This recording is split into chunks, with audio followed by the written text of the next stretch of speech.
if I ventured in the Now, would work for you. as I mentioned, I put on your table something to jog your memory about. We're gonna just hit a few subjects on What's good for you? rural schools. In the But before I do that, Ruth We'll be doing. has, she meals did until a, 1. You wanna do it about 1. I just want to mention a few. yeah, she wants to mention a I'll stop few at things that 1:30. she dug out of. Was that a CD of Jerry Epps or a book? He has a book. He has a book. Does he have a CD on that, on rural schools too? No. Because I know he does, don't he has on the farms. think he has, Go ahead. this is Jerry Epps' book on the one-room country school. I'm sure some of you are familiar with it and have read it. And the Verona Library has 2 copies of this. So they're available, and there are, I think, 60 copies in the system. Since Jerry is a local fellow, they certainly have all of his books, and he has, I think, around 40 books now that he has written. And I just noticed last night that about half of them now you can download for you people that have Kindles and things that you can read, books from, iPads.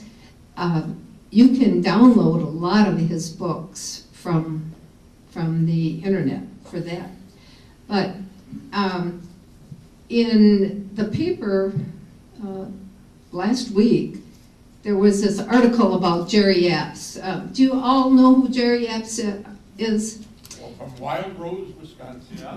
Right, Washara County.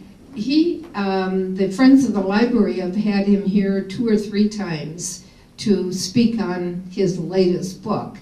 And this book happens to be signed by him for Dorothy, and I have a feeling it's Dorothy Enlow because I was sitting with her at the meeting when Jerry was there. And it says, "For Dorothy, one-room schools are Wisconsin's history." Jerry Epps, and that was in '96. That was a current book at the time.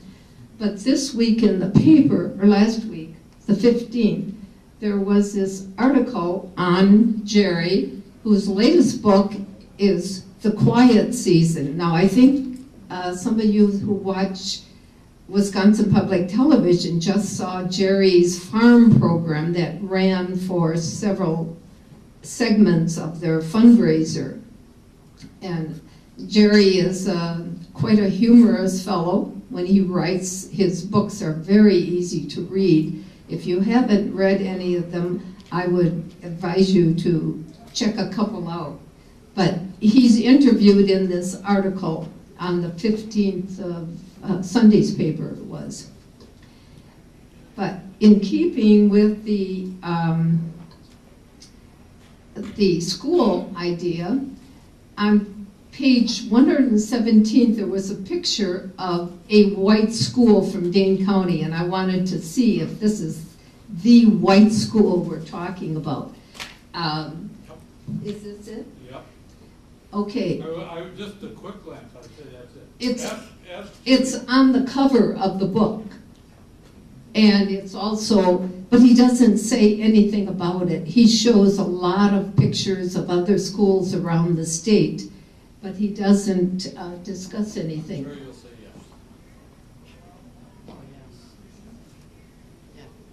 yes. Verified by a former student.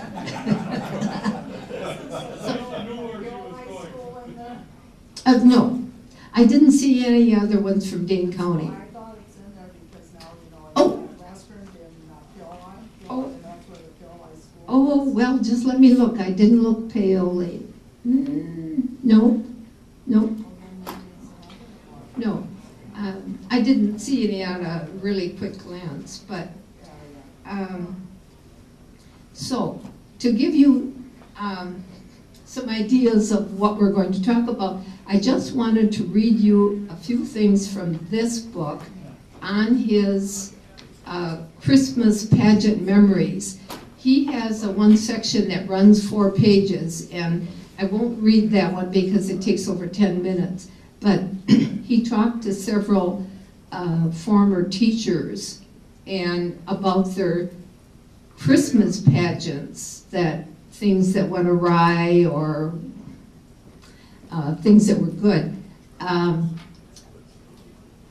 One of the ladies told him that Santa Claus came every year to the Christmas program, and he wore his old barn boots.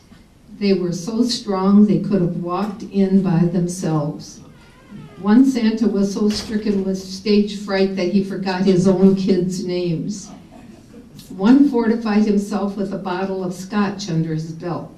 He fell on the stage, sprained his ankle, and some of the men escorted him out to the car as he was swearing very loudly that he fairly shook the building.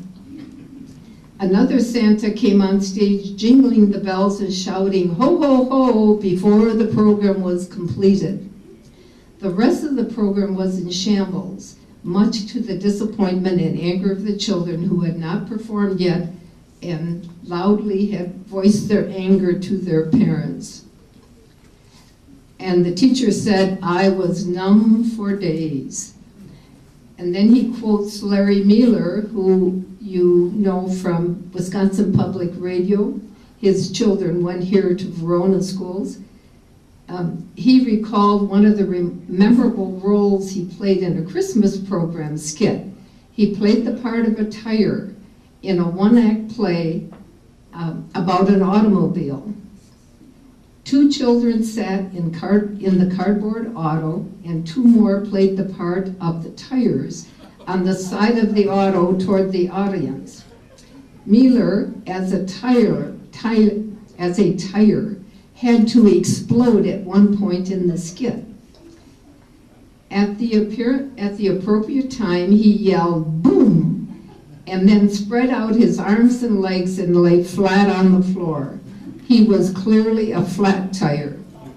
The crowd loved it, and Mueller has never forgotten this rather unique theatrical experience.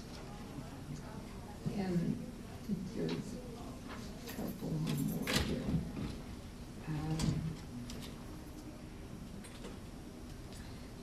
One said, she was from the Rylander area, Doris Lund.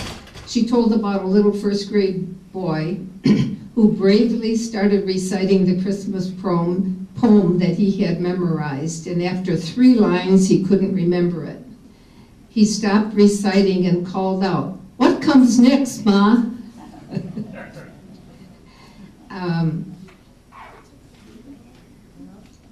And Doris also said this. The teacher was going to have the kids talk about the Christmas holiday, and she asked, "What do you know about Christmas?" Up shot a small hand and from a little mouth came the worldly wisdom.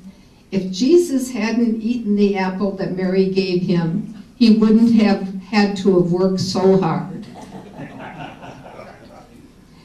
And another one, she said, a little boy learned the poem, "Why Do the Bells for Christmas Ring?"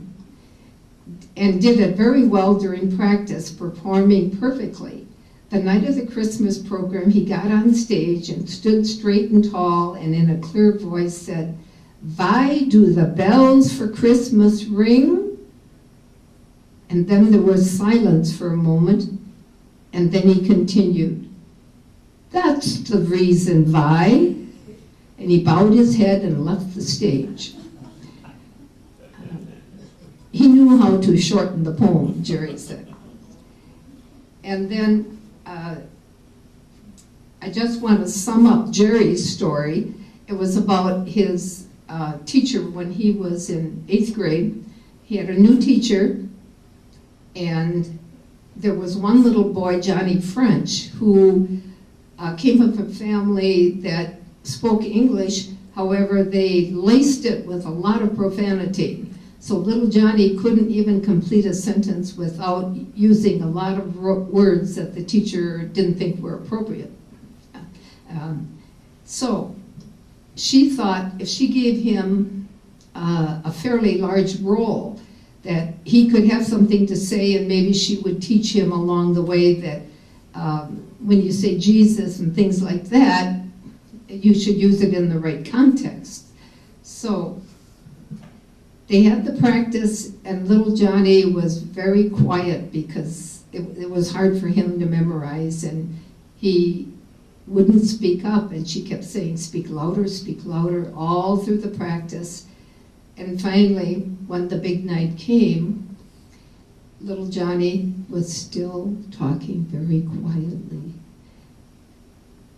And he got up on stage and he said, Jesus, Jesus. And then he remembered he was supposed to speak up.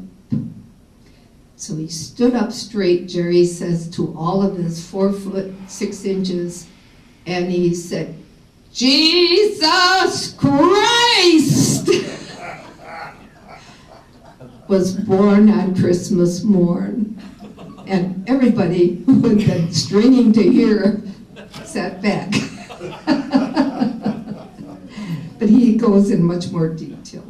So that's what I wanted to say about this book. I think you'd enjoy it very much. Okay? Okay, yeah. Well, thanks a lot. Yeah, that's a little extra stuff in there. So, anyway, thanks for that research. And Jerry Epps is really interesting, you know. I had him as a professor many classes. You did? Yeah, Wow. just recently before he retired, and yeah, he's been writing forever. I see him in the bookstores You every know, once in a while. besides that, he's a great storyteller. Oh, You know, yeah. he's just really Yeah, great. yeah.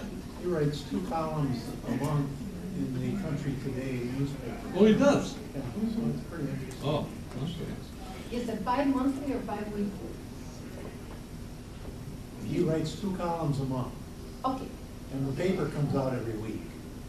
okay. I wondered, I think he mentions that in this article, and I was wondering how often it was, but because I'd like to see them. Yeah. It's an interesting paper for me to read, you know, because of my background.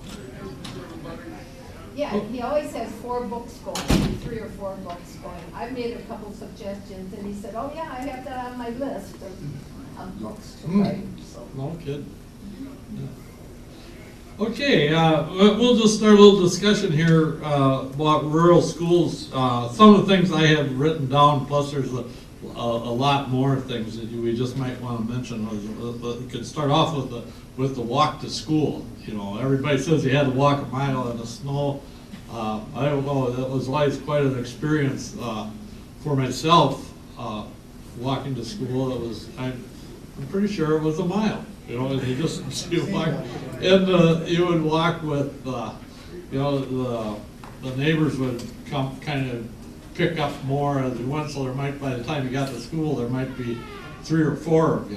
You know, that they stopped by a house, and just like almost like a school bus. Then you would run out and walk with them, and usually there was an older kid involved. You know, that kind of took charge in case you got too far off track. And you know, there was a lot of things to do on the way walking to school. You would, you know, we'd pick up elderberries for Mrs. Kempfer on the way home and drop them off so she'd make pies. And you had, in the springtime, you always had all the creeks, the flooding and getting your feet wet with boots and things that weren't very warm and things like that. So, and in the summer, you know, it'd be hot, and then it was very cold in the winter. You would get one of the parents would probably, as I remember, was Mr. Kerner here would stop in. I think that was about a 1936 car he had, and sometimes it would be steaming when he came and picked you up, but it was always warm. It always seemed like it was about twice as cold then as what it gets now, but he'd pick you up and things like that. So I don't know if you have any other experiences walking to school or any of these topics here. Hello? Judy mentioned one about goiter pills. Yes, I know what that about. How are you? They always had these goiter pills. I don't know, everybody was afraid to get a big goiter on it. So you had these little brown goiter pills, do you remember them? Yeah, I don't know. Yeah, and some kids liked them and some hated them. So if you didn't like them, you'd pass them off to the guy that liked them, and Maybe a double dose. he'd take a double dose or maybe a triple dose. Because I kind of was one that liked them, I'm not sure.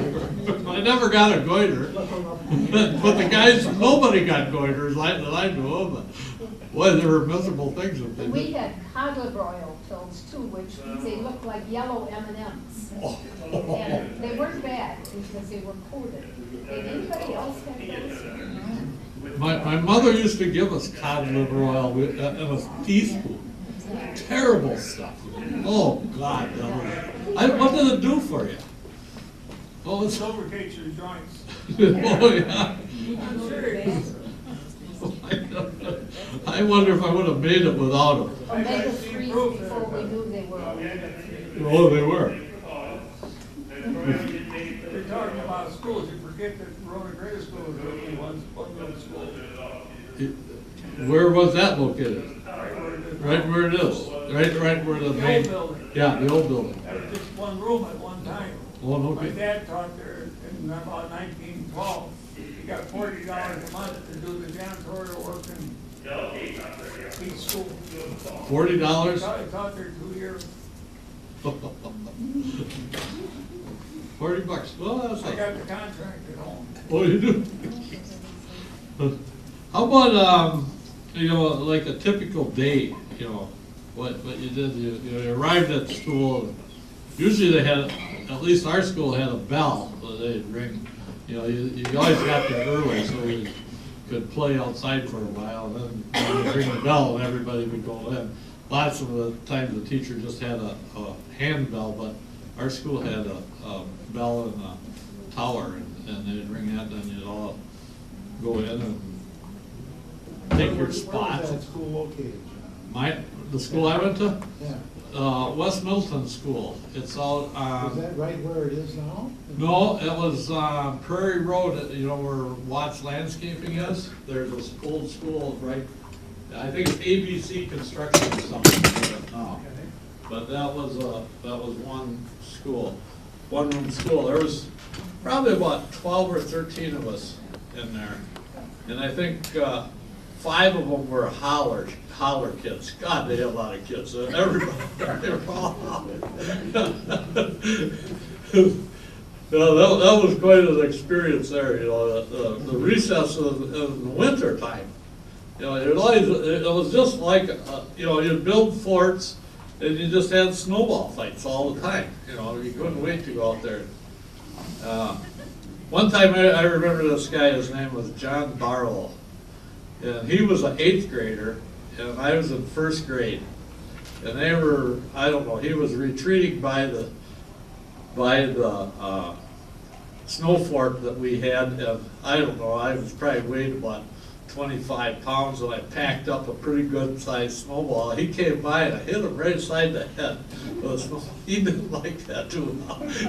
I got a face washing that I remember this to this day. He turned around and came after me, and I know I can remember going back to that schoolhouse crying like a baby. He just cleaned me up good. Yes. We pledged allegiance to the flag. That was the first thing we did in the morning. We Yeah. got into our classroom. I did not go into Dane County. I went in Greene County. Ross Greene School, County, yeah. And it's still there. Ross School. What part of Green? It's between Glarus and Dayton. Oh, okay. Ross School is Yeah. a stone building, a brick building, whatever. And it's a home now. Uh-huh. People live in it. So you start off with the Pledge of Pledge of Allegiance. Allegiance. They still do that. Do they do that every day? Yeah, we did. Ed? About 75, 80 years ago, I had a teacher, I think it was in the 2nd grade. And even in the winter time, we would start our class off, she'd open up all the windows and we'd go, in comes the good air, out goes the bad air. In comes the good air, out goes the bad air. And with one little stove, it took about 2 in the afternoon before the room got warmed up. I had that as one of the subjects of staying warm, you know, and, we had, the older kids would go down and stoke the wood burning stove, it was in the basement, you know, and, later on we'd get, they went to a, what they call it, kind of a, I think they called it a stoker. Anyway, it would automatically push coal Yeah, take the into. clinkers out. Yeah, we had to do that. And then sometimes that would break down, you know, so we would be in Fill up with there, you smoke. know, cold in school, it was cold. So we would, every once in a while, have to get up and do jumping jacks, you know. It wasn't the end of the school day by no means. You would have to jump up and down, and have to do something to try and stay warm, and sit down and do something for a few more minutes, and get on with your day. But that rarely did they close it up, you know. I can't remember what, We huddle in my around the time. stove. Everybody huddle around the stove. And they had, they always had duties you had to do. We call them duties. You know, so at the end of the day, you know, the chalkboards had to be cleared off. So some kid would clear off the chalkboards, and then he probably was in charge of clapping the erasers too. You know, you'd erase all the chalk and then go out on the front steps and pound the erasers together.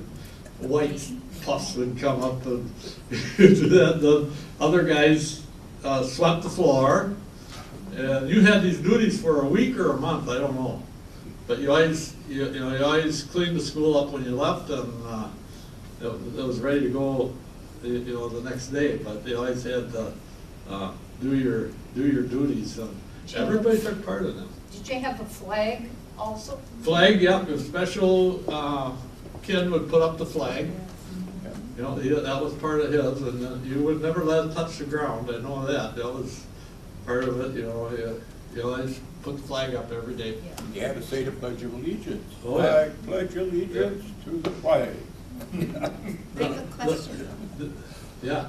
Not having ever gone to a one-room schoolhouse, did you have a custodian? No, No, you did that nobody yourself. ever had a Maybe custodian. once a month, one of the Shut up. parents would come in and do something. I don't know what they did, but every day you cleaned the floors, you did everything. So That was what kind was of the your s- teacher's job Yeah. also. I mean, you'd get the kids to help clean up. The Yeah. teacher also was the one that did the cleaning and everything else. At Yeah. least my mother talked about that when she taught a couple years. Yeah. So there The was teacher really did all. no staff other than the teacher? No, it was No. the teacher's job. But we also Go ahead. pumped the water.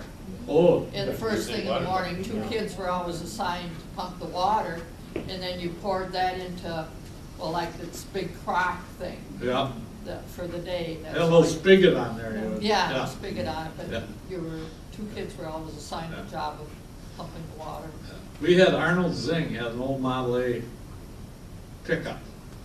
And he would bring, I think like a milk can full of water every day and pour it in that crock. You know, and that was our water for the whole thing, yeah. Well, Yeah. I remember when I was in the first grade, we didn't have that crock at that time. We got one a little later, but in that first grade, we had a bucket of water and one ladle. Yeah, one different, We yeah. all drank out of that ladle. Yeah, right. Yeah, that was pretty common, yeah, everybody drank out of the same glass, you know. One person got sick, you all got sick. Yeah. Seemed to survive. And then when you went to the outside toilets, Yeah. I mean, there was the boys and there was the girls. One side was you had to raise your hand for permission. Yeah. Because no 2 kids were Yeah. allowed outside at one time, Yeah. at least when I went. Yeah, Judy, I'm not sure, but I thought you had to put on the board, and then you'd put a 1 or a 2, whether you had, what you were doing out there. No, you raised your hand if you wanted to speak Or one, yeah. speak to somebody else, then I think that was either 1 or 2. And then the other signal was to go out and use the bathroom. Yeah. But the other, it wasn't what you were gonna do out there. It wasn't the 1 or 2. The 1 or the 2 was to speak quietly to somebody else in the room. Yeah, you could do that, yeah, And yeah, then you had to raise your hand to do that Yeah. also. Yeah. Yeah. yeah. Yeah, Let's see there. Let's see. Oh, lunchtime. Lunchtime was, that was always kind of interesting, you know, because we would, if we would trade things, you know, on your lunchbox for, you know, if a guy had, back then, they still had Twinkies then, you know, if a guy had a Twinkie, you could darn near control the world as far as eating, you know. Anybody trade sandwiches or anything for that Twinkie. We always traded food, you know, it was kind of crazy, you know, some of the stuff, you know. You'd always kind of check if Gary Bolenbach had a candy bar or something, you know, he was king for the day. You could get half of that candy bar, you know, for some of your lunch. It was a pretty good deal. And let's see, well, the classes too were, you know, you'd have, well, all 8 grades there. So you got quite an education, you know, if you kept your ears open. Because the 8th graders, they did some kind of advanced stuff, you know, and if you were first or second grade stuff, you know, you could really pick up on that, probably more so than what you learned in your own grade. I know I was the only kid in first grade, so I was still working on my colors when I was in second grade, you know, because I set my own pace so it wasn't very fast. You would just go at your own pace, and if you needed a nap, you put your head down and take a little nap.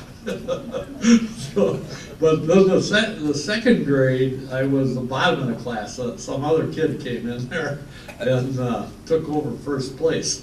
So I was second, which was last. But it was pretty interesting times, you know, because you got world history and all that stuff was all being taught, and you right in the room where you're at, and everybody would be, you know, you could listen or you could tune them out, whatever you did, but mostly I think they listened, and we got our work done too. That's an amazing part of that, you know, how you could concentrate on that. But every once in a while they got into some deep subjects, and you probably lend an ear to it and pick up a little extra education.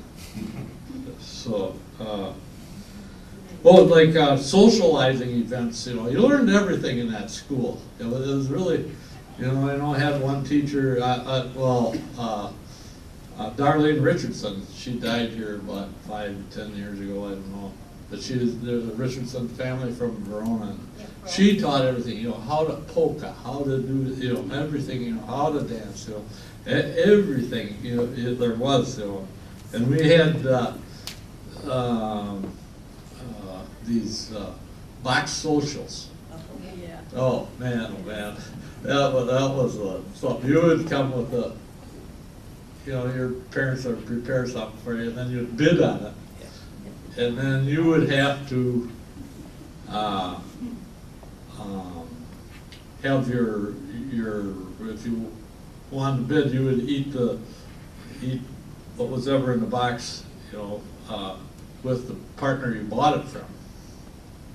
And there's this one girl, she wasn't the prettiest, you know, but her mother knew how to make jelly roll. And that was my favorite. You know, I knew she had it in the box.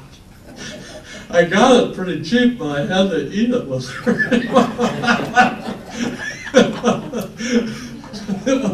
To me, it was an even trade. Yeah, I did pretty good on it. I thought I got my jelly roll, and we always were friends. Yeah, it took a lot of deliberation whether or not I was going to bid on that jelly roll, because, boy, she was not a queen.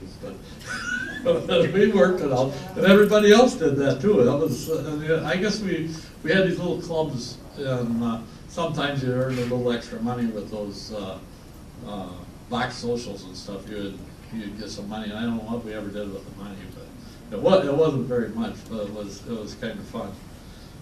And well, they had some other things. Well, I remember what we did at our box social. That money was accumulated, and in the spring we had we had to rake our own lawn. Oh, yeah, I had Raked that. our own lawn, and we had this great big huge bonfire, Yeah. and we had a wiener roast, and that money went for wiener roast and marshmallows and Yep. the picnic and, oh my. That sounds like you went to my school. We did that same thing. It was rake day. Yeah. You'd bring a rake to school and you would rake the yard, Yeah. pick up all the sticks. And you did have a pretty big pile. Oh, Yeah. yeah. Light it on fire. And, Nobody fell in the fire, nobody clobbered another one with the rake. no. We had big Yeah. sticks with a point on them, put our marshmallows and our hot dogs, and nobody got hurt. Yeah, yeah. It was unbelievable. Oh my gosh, Yeah. now they'd be worried about Oh my God, you would have the fire somebody department there, climbing yeah, up you would have everything. the- Yeah, we'd always have a wiener roast. Maybe that's what they did with the money then, yeah, because, yeah, I remember those Ask for the fumes. cleanup days. Yeah, cleanup days there was, and there was, well, you'd have these play days too they had. You know, you'd invite another country school over, maybe 2 or 3 of them, and you'd have sack races and things like that, you know, for the whole day. You know, and they always had a little concession stand. The homemakers would put that on, and so they would sell you ice cream and treats like that. And, You had money? well, you don't always have money. I can. If you repeat this, I'll have to shoot you, Art. But I can remember. I swiped a candy bar out of the concession stand. Because I didn't have any money, and I got caught. It was not good. It was not. I paid dearly for that candy bar. I also learned a very good lesson. Yeah, there was some, you know, you always had, but you know, probably only, you know, the candy bars are pretty cheap then. You know, you only had about 15 cents would be a pretty good stash. Maybe a nickel candy Yeah, bar. well, they were under a nickel, I think, the ones that we had, but. Did other schools come to this play day? Yeah, you'd invite probably, you know, like here you would have well, I went to one, I remember at the Gordon School. That was what I was at West Milton at the time, Gordon School, and you would have, a couple other schools around, you know, that would participate in it, and then you got to know more people that way. So, and I think it was good for the parents too, you know, because you didn't really have a lot of, you know, things where you met other people. Yes? How did you get from the one school to the other? The only thing I can remember is we used to play softball against other schools, and the teacher at that time drove a little pickup truck, and all of us would jump in the back of the truck, Yeah. or in the box, Yep. and that's how we got from one school to the next.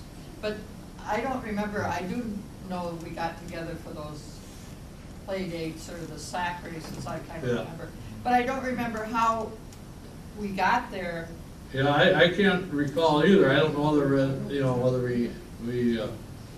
we got there. What was the mode of transportation? Yeah, or- yeah. It was probably a lot, like you said, they'd throw you in the truck and you draw, I we mean- might have 8, 10 people. You had the whole back of the truck Yeah, was full yeah. of kids, you know, because Yeah. you all went to the other school. Yeah. Merlin Bloss used to do Usually that. the teacher would drive his car, Yeah. and 1 or 2 of the parents would Parents, yeah. Chip in, yeah. So there's some interesting modes of transportation and experiences that people would never believe today, you know, and it really was only a short 60 years ago when all this was going on. And we made it too. We made it through it. Yeah, here we are, yeah. I'd like to know, Yeah.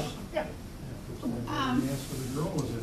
Did you, Mary Ann's a big city girl, so she doesn't yes, know. I am definitely a city girl.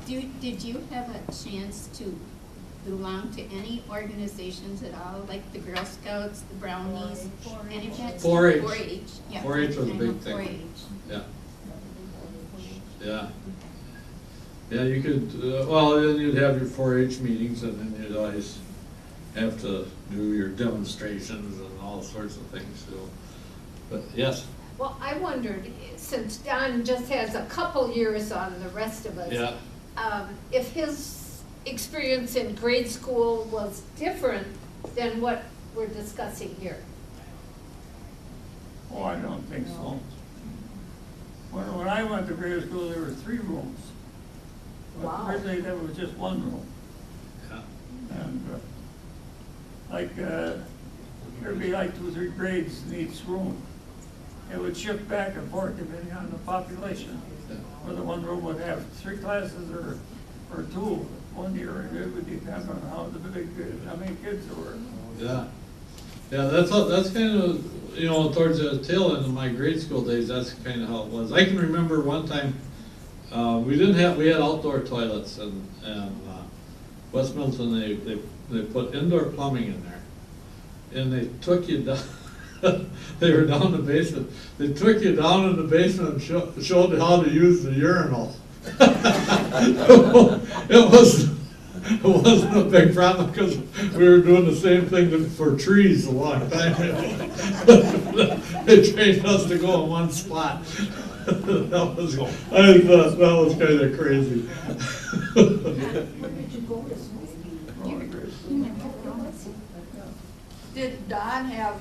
Did you have electric lights or did you have lamps? Oh, yeah, we had electric light. Electricity came here about 1919. When Mary and I went to Roller Grade School, we had 4 rooms. The old And a building was 3 basement, rooms. and a lunchroom. Where did you Go go to to what you school? call the lunchroom, where used to be the gym. They Oh, raised the yeah, floor, yeah. and that was our gym. Yeah. We didn't have a lunchroom, you brought your own lunch. Oh, we had hot lunch. Oh, We yeah. had a teacher in 6th grade that you remember how the yardsticks used to be pretty heavy material. She used to go through a lot of them. She had this one kid, she'd break him out, take him out in the hall, and she'd just beat the little deal and tell him it was a yardstick. It always came back broken.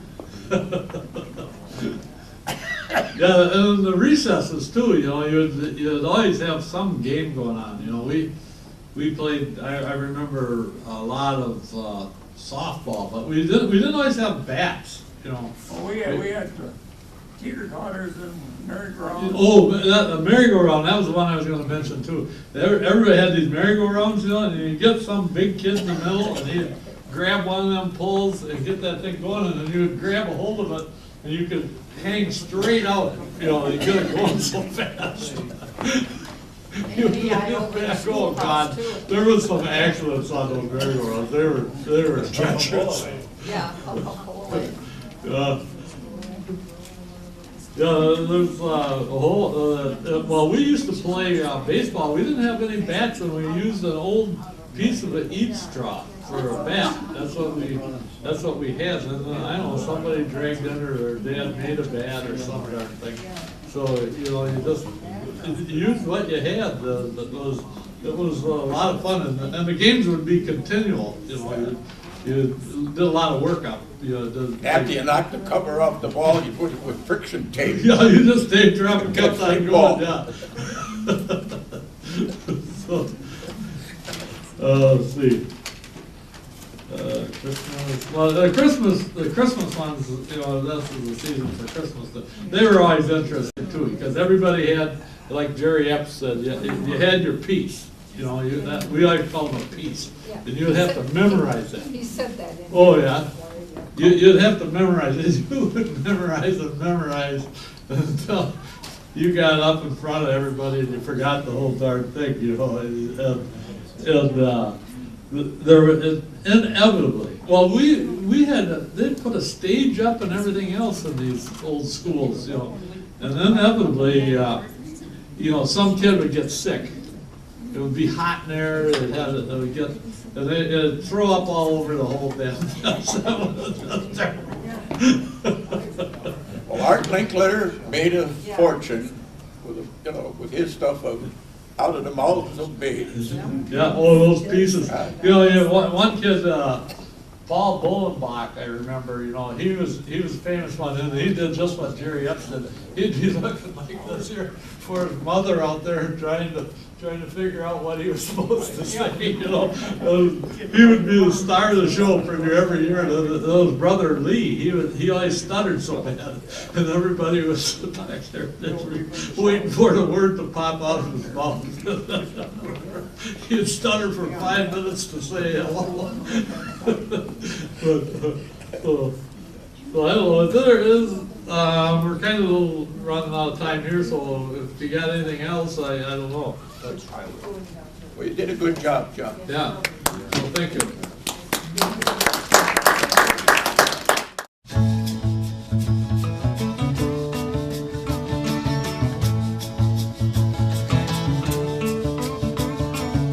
If I ventured in the slipstream